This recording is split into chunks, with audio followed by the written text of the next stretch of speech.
All right, so here we go. This is a presentation, as you can see on Reading, Writing, and Arithmetic, the Neurodevelopmental Way. I'm Janet Oliver, and as you can see, my new designation of PhD, I finally finished my doctorate in psychology and in areas of both neurodevelopment, obviously, but in cognition and learning. And I've had over 20 years of clinical experience in neurodevelopment. And the most important thing for this presentation is I had 3 children with learning differences, which is what kind of catapulted me into this whole area. I am a lifelong learner, and I think anybody who enters this field really needs to be a lifelong learner. You have to be really interested in learning how things work and what goes on with people. Because really, living and learning is easier when you can take everything in. So in this presentation, we're going to touch on some of the things that are usually discussed in neurodevelopment, the sensory, motor, and reflex issues involved. However, this is not the main target of this presentation. We are going to be talking about something different. We're going to be talking about helping children when things aren't so easy in academic areas. I don't know how many of you know, but before I was a neurodevelopmental specialist, I was a teacher and administrator at a classical model school. And that classical school dealt a lot with how children learn. Now, before I got very deeply into neurodevelopment, I was already studying it in many different forms by many different teachers. And because of my own children's needs, my oldest child, some of you know, was not able to read.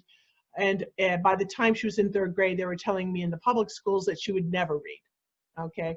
And so I wanted to figure out ways that would work. And as I gathered more and more information about how we really do take in information, how different people learn differently, how you can efficiently learn, I really wanted to do a presentation to tell you about some of those things that we used at the school. And I've used throughout my practice when we find out that we help people with neurodevelopmental differences, and as they're catching up with their neurodevelopmental processing, they will also be able to figure out ways that they learn best and be able to use them. Now, I want to say that nothing works for everyone. No strategy, no way. However, when you use an approach that's neurodevelopmental, you're more likely to find some answers to help students of all ages. Now, this presentation has many levels, but I find that even older students, I often need to go way back to a much earlier time that would be able to, because they are missing some things. Just like with neurodevelopment, you have to go back to a much earlier age of development to work on the sensory motor system. You often need to go back to earlier cognitive development as well. Now, here are some of the things that we look at when we're looking at basic developmental learning foundations. In other words, these things really need to be in place before any decent learning can take place. The first one is, beneficial nutrition. And as everyone knows, it's very important for children to be eating correctly, eating less sugar, eating protein of different types. We find that children need protein usually in the morning and in the evening. Students of all ages really, even when they don't feel like having a breakfast, they should have something for a snack along the way. So these kind of nutritional issues, and when you get a neurodevelopmental program, that's looked at more in depth, what would be best that would help you with your processing, such as omega-3s or your neurotransmitters working a little faster along the nerve, and other areas that could be helpful to the individual. And in this time of, I don't want to make this COVID specific, this video, but I will be bringing it up from time to time. The vitamin D, very important, and zinc being very important, and vitamin C. These are things they found to be just helping your immune system to be stronger, and all children can use that as well. Basic hydration is another area that I think people don't always think about.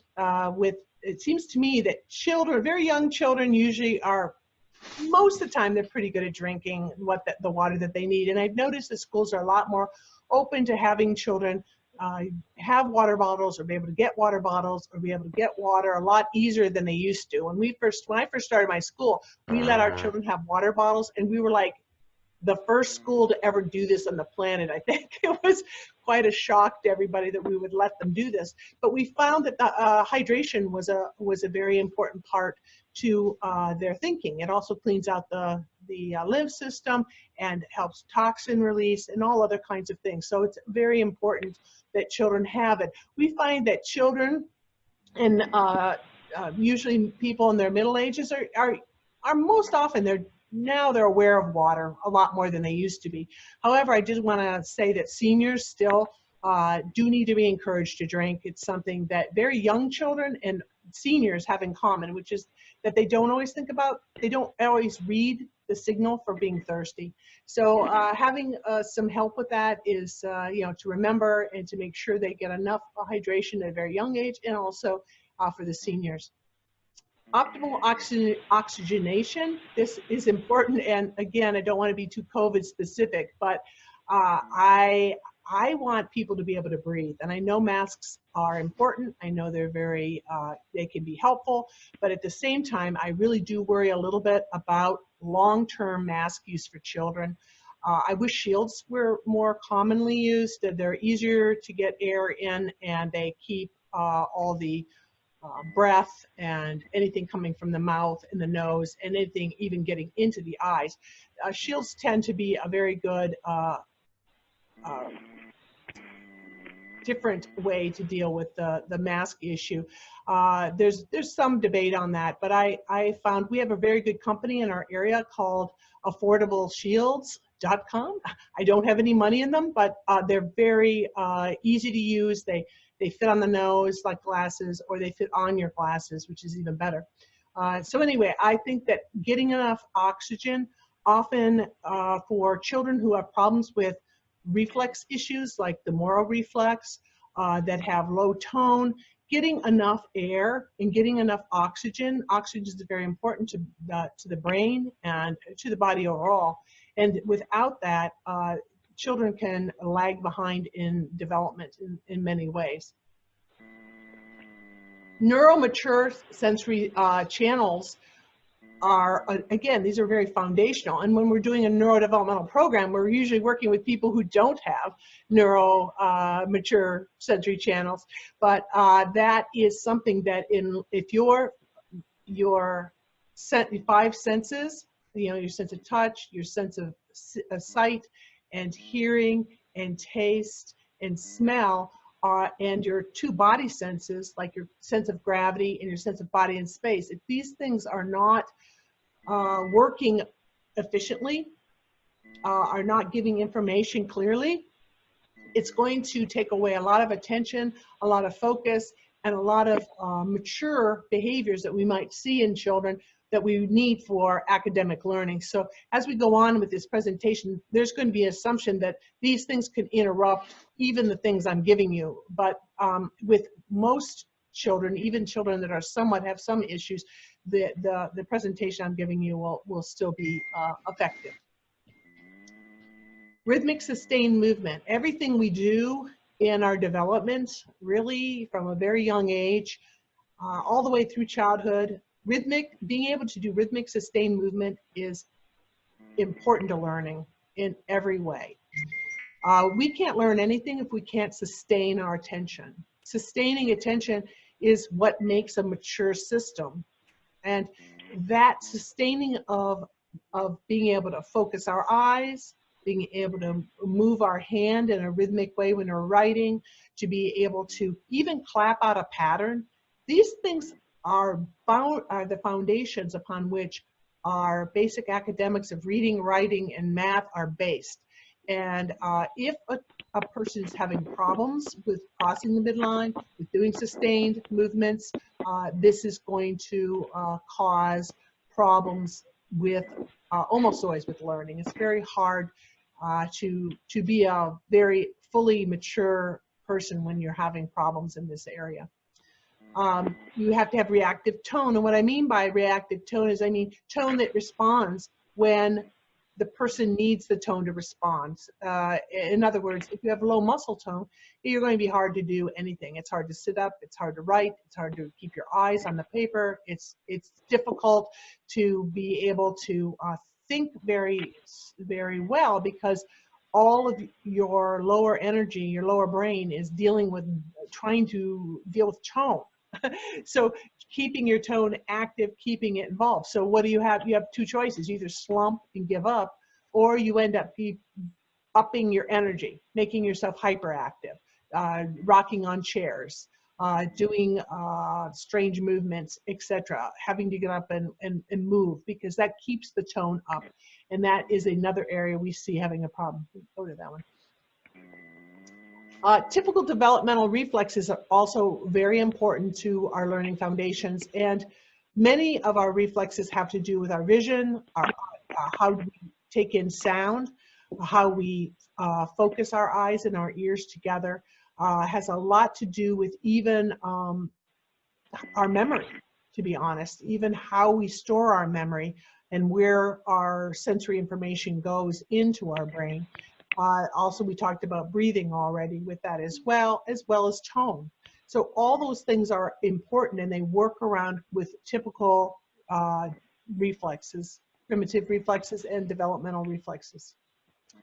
So just as a reminder, I know many of you know what neurodevelopment is, but I want to just review. When we're talking about neurodevelopment, we're talking about the intake of sensory information, the processing of that information, and then a motor reaction or a motor coordination with that information. Neurodevelopment develops through a lifespan. It isn't just when you're young. Yes, you do a lot of it when you're young, but you are continuing to develop all the way through your life. Some of it's going up and some of it's going down. We have a kind of a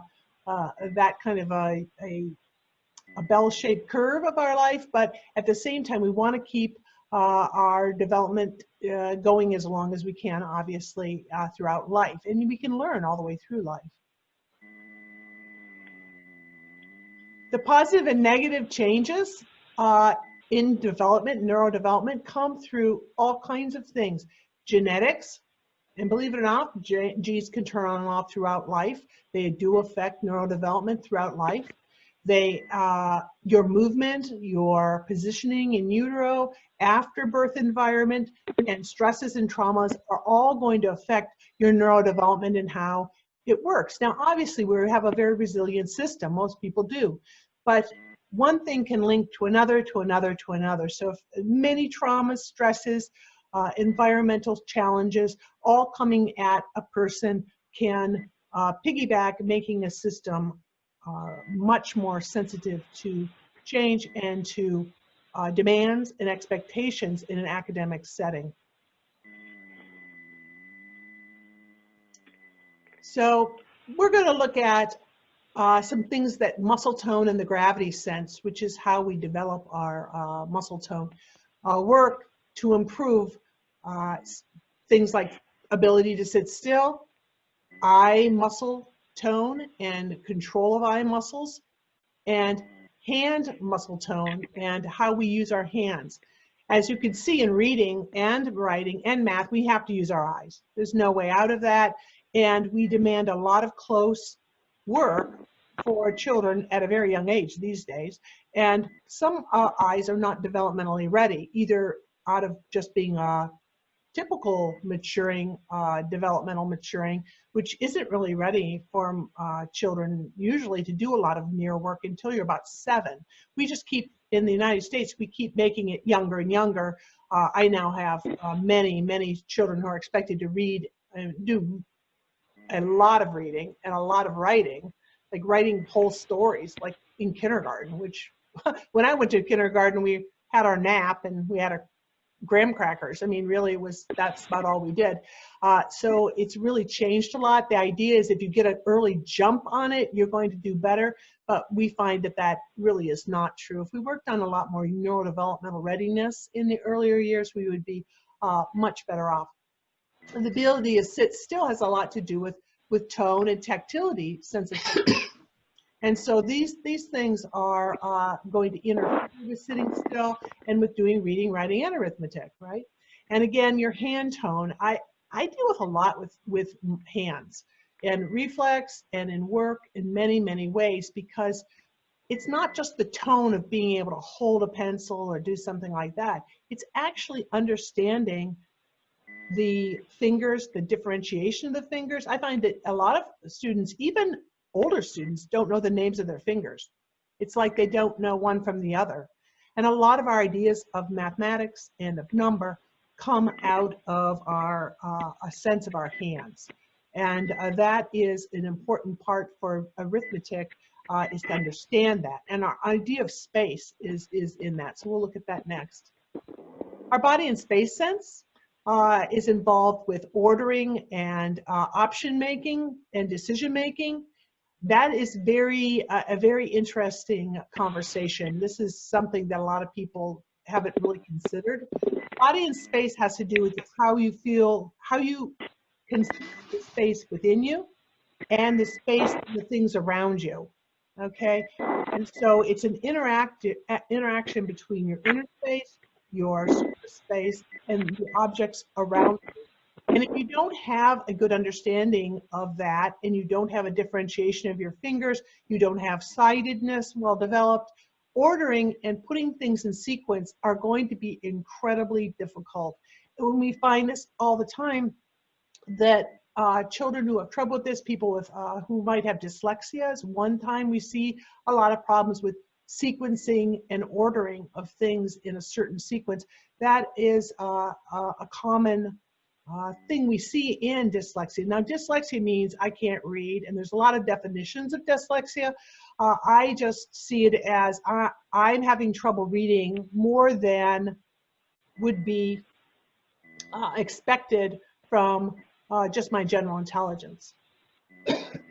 So I once had a young man who had dyslexia. It was the worst case of dyslexia I ever saw. Very bright boy, extremely smart person. However, even at 10 years old, could not say the days of the week in order. He couldn't do it. He even had trouble writing the letters of his name in order. Now, he knew the letters of his name. He knew the days of the week. He just couldn't put them in order. He couldn't put them in a sequence and keep that sequence. And we see this frequently with people who have dyslexia, types of dyslexia. There are many types of dyslexia, but the type that has to do with this sequencing in order that can be hard. The reason that is a lot of people with dyslexia are better with 3 dimensions. They can draw, like this young man I was telling you about, he could draw in 3 dimensions like unbelievably. Like at a very young age, he would draw things on my whiteboard that were like in complete 3 dimension. Like I was really surprised that he could do that. He saw things like 3-dimensionally on the board when I would just see a flat figure, right? He did not have the ability to see in 2 dimensions very well. And that has a lot to do with how our eyes are working, how we're able to see a flat 2-dimensional plane. So that 2-dimensional understanding needs to often be taught. I think if there's an assumption by a lot of people that, hey, you put a paper down, kids don't understand paper, right? They know that the top is up and the bottom, the bottom of the paper is the bottom, it's downward, you know. Well, not really. That's a concept. The concept is the paper, when we see the paper and we put it on the table, we're tilting the plane into a certain way that we can understand that in the left and the right. Just even understanding going from the left to the right in writing is just not a given. And we do have a program that deals with that when I am dealing with children who have that problem. It's very important that they really get familiar and feel confident in that 2-dimensional plane. That's often a section that just missed right over. You know, we go right over it thinking that people will be able to pick up on that. Some of the sub-skills, which I think are very important for proficiency between the left and the right cortices. Cortices, that's the plural for cortex. The left and the right cortices, when they are working together and they're communicating in an interhemispheric way, there's other skills that really can be developed earlier, and even when people get older, they really need to be reminded about it. One of these is the ability to image and visualize. So I am a big imager and visualization person, so it was a big shock to me when I found that a lot of people do not do this. They never do it. I once met a professor, very, very intellectual, smart person, but he said he'd never visualized anything in his entire life. And that was a shock to me because I thought everybody used visualization.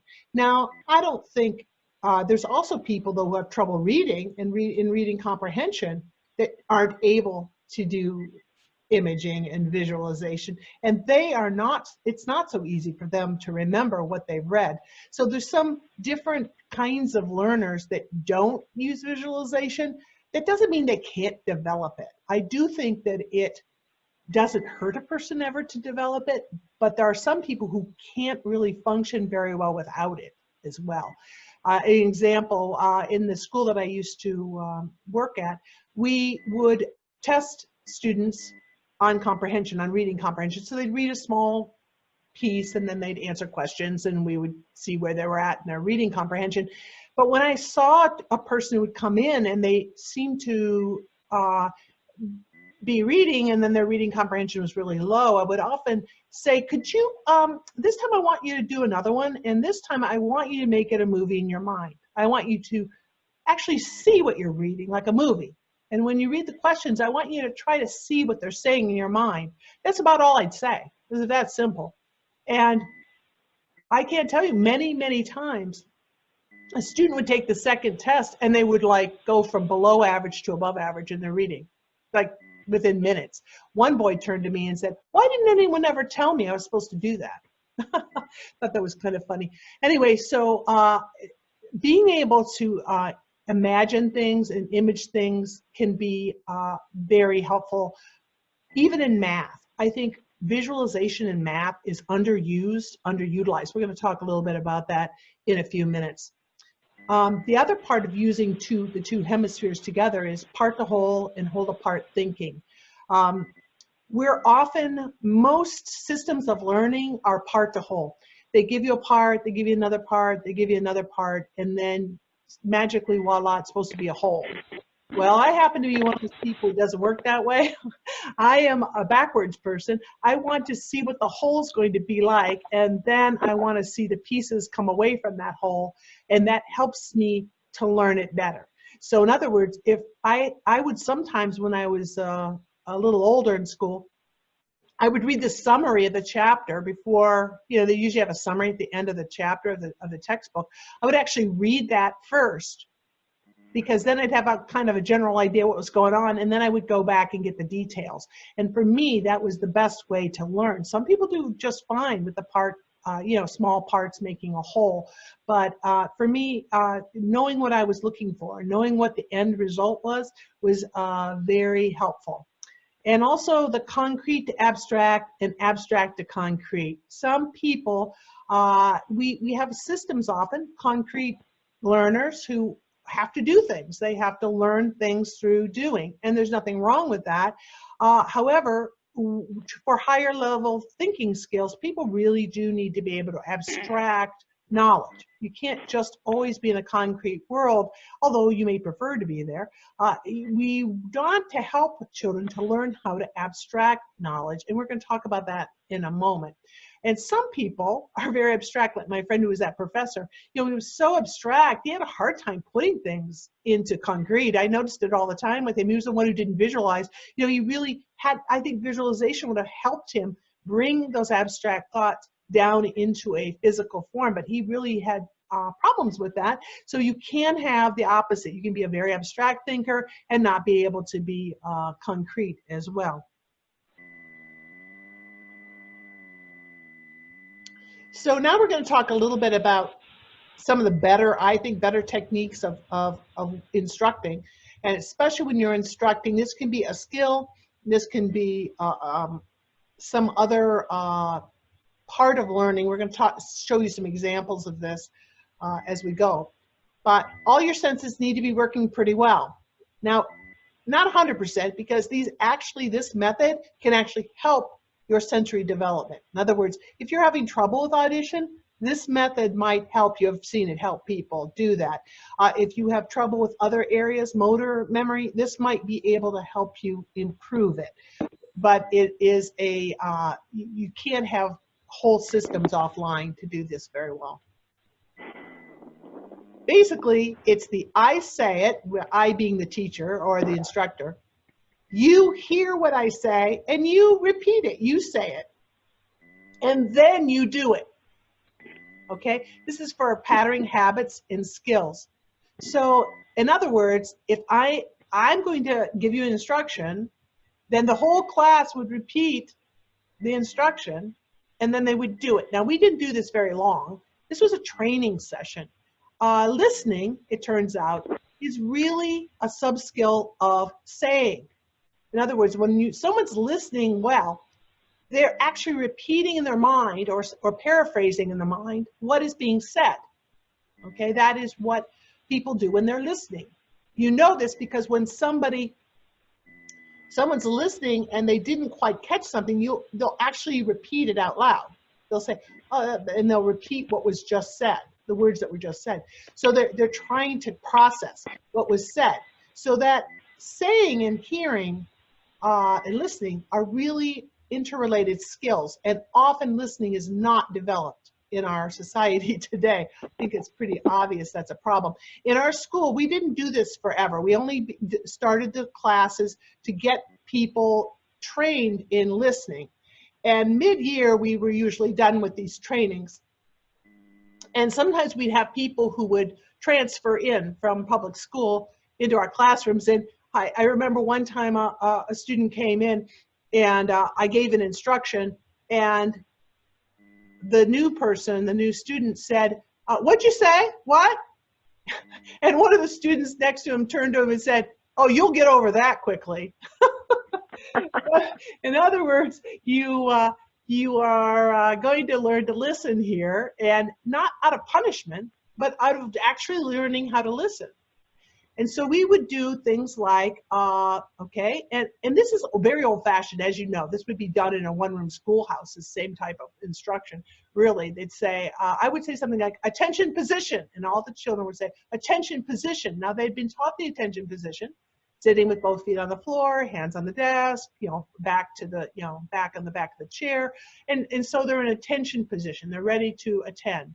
And then I might say something like, pick up your pencil, put the pencil on the paper, put the pencil on the paper, or something like that. Or I might say, take your book, take my book. Sometimes they would change it around to their position. And then I'd say, open to page 220, open to page 220, and they would do it. They would say it, and then they would do it, okay? So they weren't trying to do something they hadn't processed yet, okay?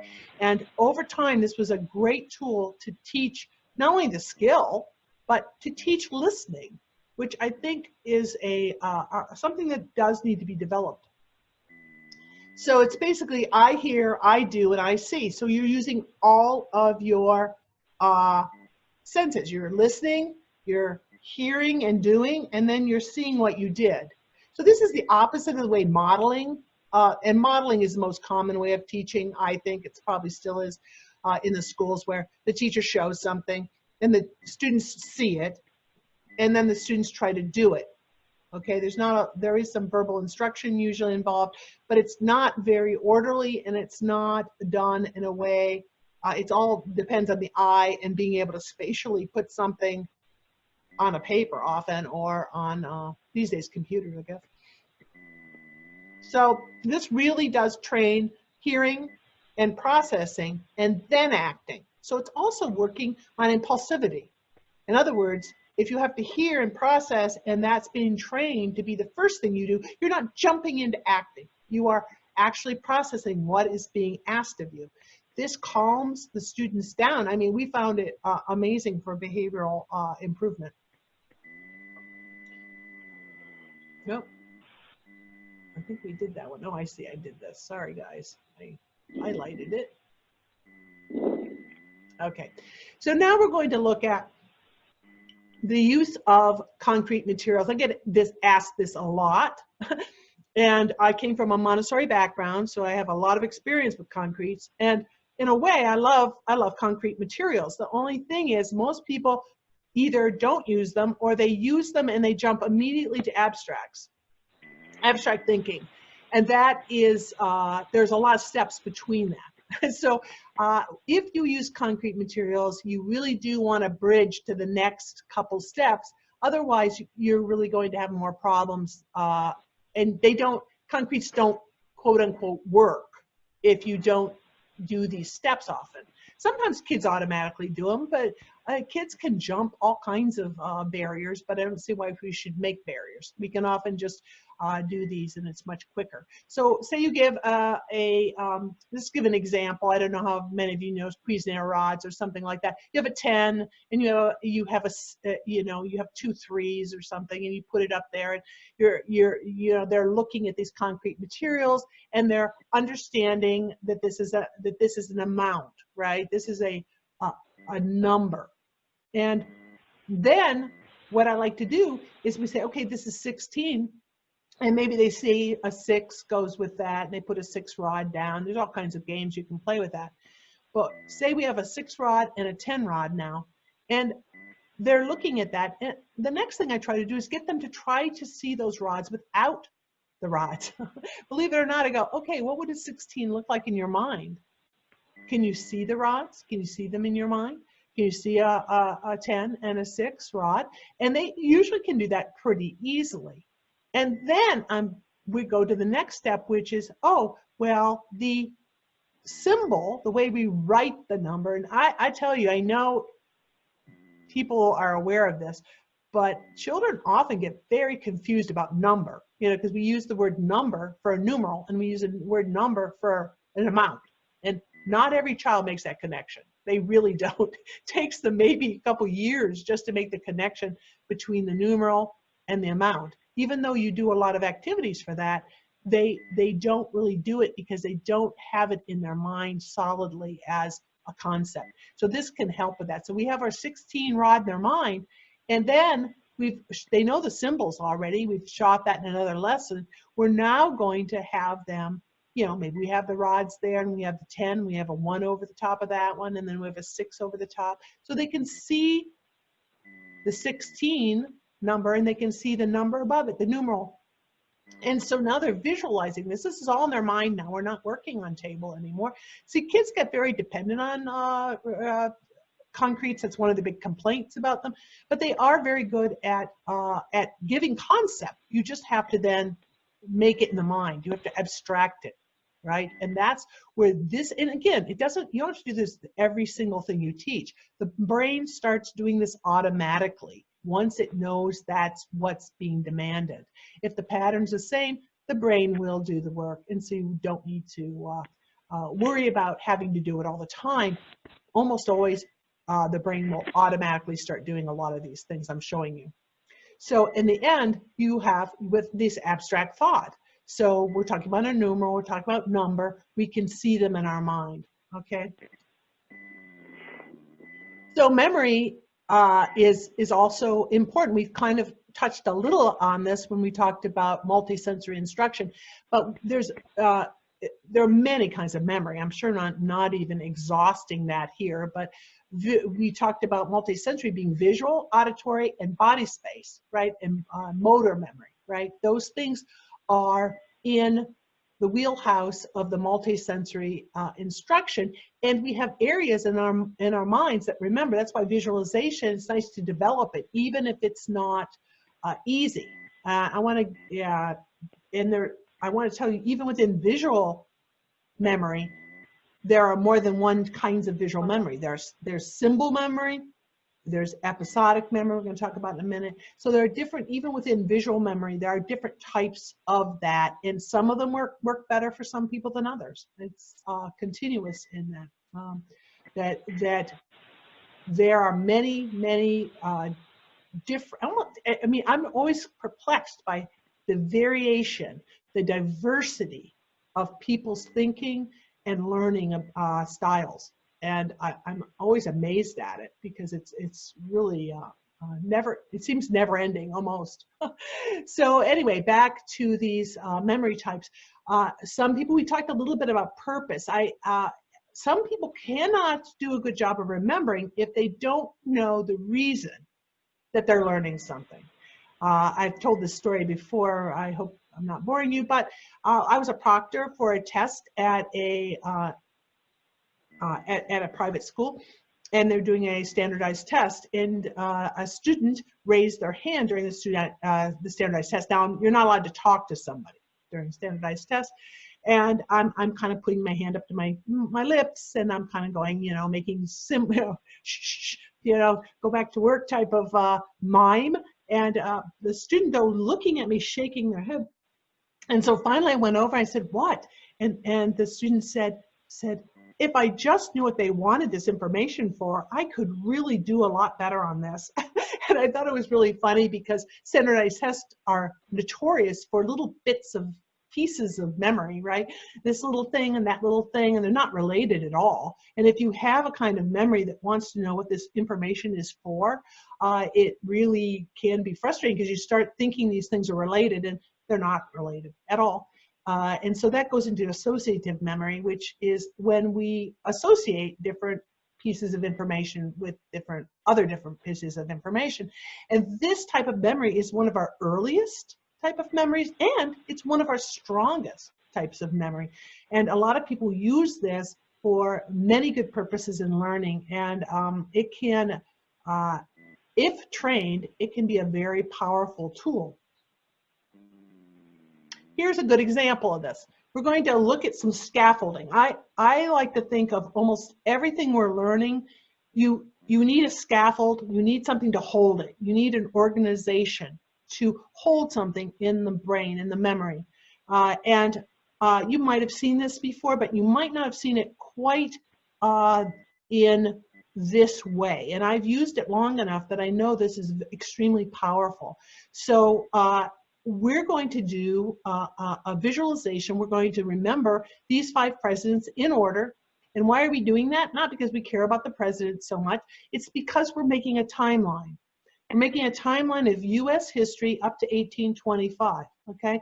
And that making a timeline like this is a way for the brain to have a scaffolding that it can attach other information about history to that period.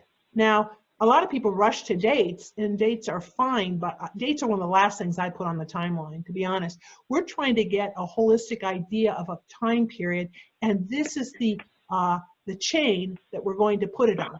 So here we go. We're going to look at these, and we're going to make a story out of this. And it's ideal if the person makes their own story and that they can visualize it very carefully in their mind and link the different names together. I'm going to give you an example of this. I am going to use visuals. Better if you don't use visuals with the student. It's better if they make up their own. But if they're really having trouble to get started with, sometimes you can help them a little bit with visuals. So our first 2 are Washington. So we're washing a ton, really a lot of atoms. Okay, so we have Washington and atoms. Those are the first 2. Now that sounds confusing. A lot of people go, "What are you doing? You got all these things. You have nothing to do with these names." That doesn't matter. You are just associating from memory. So when I have a person say, "Okay, let's name the first 2 presidents," hopefully we have a person, a young person thinking of maybe there's a person in a washing machine. It doesn't really matter what they're doing, but they're washing a ton of what? Atoms. And they're thinking that, they're seeing the picture, they're keeping it consistent. Okay, and then something happens in the story, the movie, in the mind. In comes, I use Jeff Bridges just because that's one of the Jeffs I know. But I might use a Jeff that I know in my family, or I might use some other idea. It doesn't have to be what I'm showing you here. You can make up anything that works for you or for your student, right? So Jeff, and by the way, that's Lloyd Bridges and his wife in the middle. So that was Jeff Bridges' father and mother. But anyway, shows how old I am. But anyway, Jeff, her son, and now he's mad. He's mad son, okay, Madison. So far we have somebody washing atoms, and in comes this very angry person. Maybe he's hitting the dryer, maybe he's, you know, throwing the atoms around. Who knows what he's doing? But he's coming in, and sometimes if you don't know anyone named Jeff, sometimes they've even had people put Jeff, the name, on a hat. Like they actually can see a hat with the name Jeff on it, right? So Jeff, and then maybe the mother comes in, maybe somehow we're saying this is a son, okay? So it's Jefferson, and now he's mad. The son is mad. Mad is son. Okay, so now you've got 4 of the presidents. So what do we have? Washing a ton of atoms. In comes the Jefferson, and then he's Madison. Okay, he's so mad, he goes jumping out, and he gets in. He's so mad, the man gets in and rose. He just rose. Man rose, okay? Or and there's other ways of remembering this. I've had so many students come up with different ways. There's not one way, and no way is perfect, but that he is so mad he has to get away. Okay, so we did 5, and 5 to 7 is usually a good chain, something like that. And we just keep thinking about it in the days as we go forward with our history lesson, because that's the chain we're going to put everything on. So from that chain, we might add a lot of other information. It depends on what your curriculum is, obviously. But I like to add things like clothing. What were they wearing? You know, symbols, ideas, events, music, art, you know, the different periods. What were we seeing? You know, different events. So, you know, these are just some examples. But starting to get a feel, even by looking at this, you sort of get a feel of the period, right? It sort of has a kind of a primitive, you know, woodsy feeling to it, kind of early, you know, and very important, this holistic gestalt of understanding the feel of a period is kind of important to the imagination of understanding it. And not always putting it, you know, we have to understand what was going on back then, but, you know, it isn't always a matter of putting it into a modern lens. I don't think. It's just really a matter of understanding the events that took place and what kind of thing what kind of place it was, you know, different ways. Okay, so we're going to talk about a few kinds of imaging. We have episodic imaging, which is being able to remember something that has happened to you. Okay, so if you can remember a birthday party you had at one time in your life, maybe you can at this moment. Maybe you get little flashes of different things that happened. Maybe you have a continuous movie of that moment, but you have probably some kind of memory. Maybe it's not even visual. It might even be audio, or it might be smell, or it might be other things that you are remembering from a certain period of time. And that's called an episodic memory. Now, people who have autism, episodic memory is very difficult. It is a very difficult thing to do. It is worth working on to develop, by the way, and it can be developed through many different games and practices. This is not what we're doing today here, but it is something that episodic memory is how we relate to things that have happened to us in the past and how we feel about them, because there's usually an emotional component to episodic memory, and it's an important thing to be able to have memories of fond memories of things, or even painful memories of things. I mean, we need to have experiences that we are able to filter through thought and contemplation and memory. So that's what episodic memory does for us.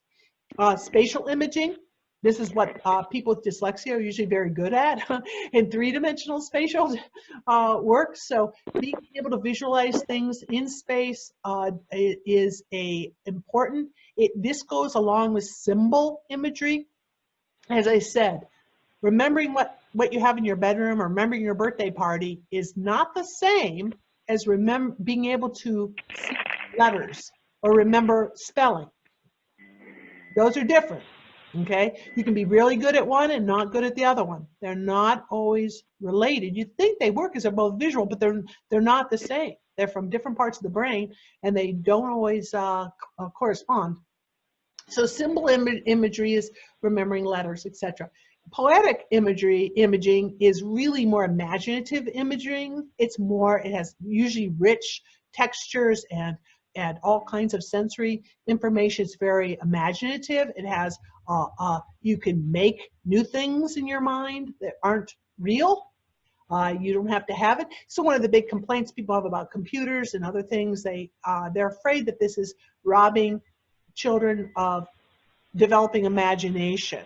Now, I don't know if this is true or not. I have not seen any studies on that, but it would seem that when you had to listen to something and make a picture in your mind and then build on that picture through your imagination, that is a special talent, special gift. I think the visualization as a whole helps with that, but there are ongoing exercises that you can do to help build that higher level imaginative ability.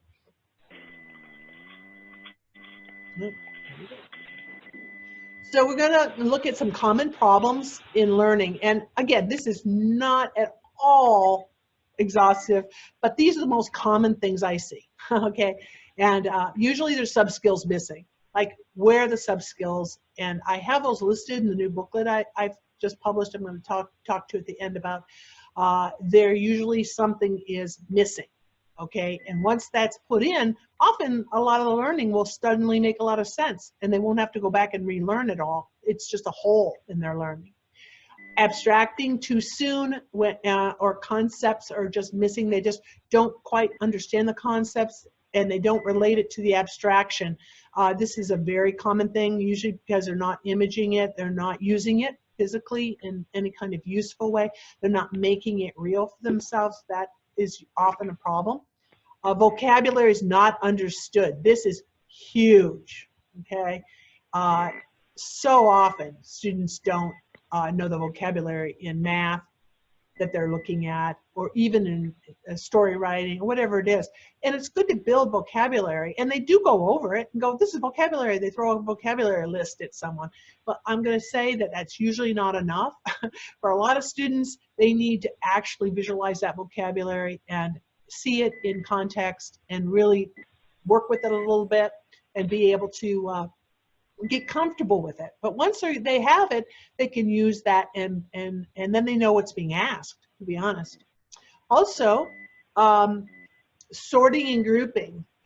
So in other words, being able to make decisions, be able to put things into groups, be able to see what goes together, what doesn't go together. This is often hard and overwhelming for some students. They don't know how to break something down. They see a whole bunch of things and they can't sort them. They can't make decisions, to be honest. One thing I didn't say about decision making, it is a function and it is a way of being able to limit and be able to know what, which way to go and what to let go of. And it's funny because I was working with somebody who had OCD not too long ago, and that person couldn't make decisions. I really came down to that. So I looked up, and sure enough, there's lots of studies that show that really OCD, underneath it is there's a piece of not being able to make a decision, because when you make a decision, you have to close one door and open another, right? And that is what is missing sometimes in someone with OCD. I thought it was very interesting, helped me with my client quite a bit. Paraphrasing. Paraphrasing is one of the most important skills that any student at any age can do, because that's called learning, really. You can paraphrase something, and in the booklet, I have whole training on paraphrasing. Paraphrasing is essential to good learning, and I think it's hardly ever taught. It's expected, but it's not taught, and that's a difference there. So often people are working against their strengths, and they are, I'm going to go down here. They're working against their strengths, and they're not finding what way works best for them.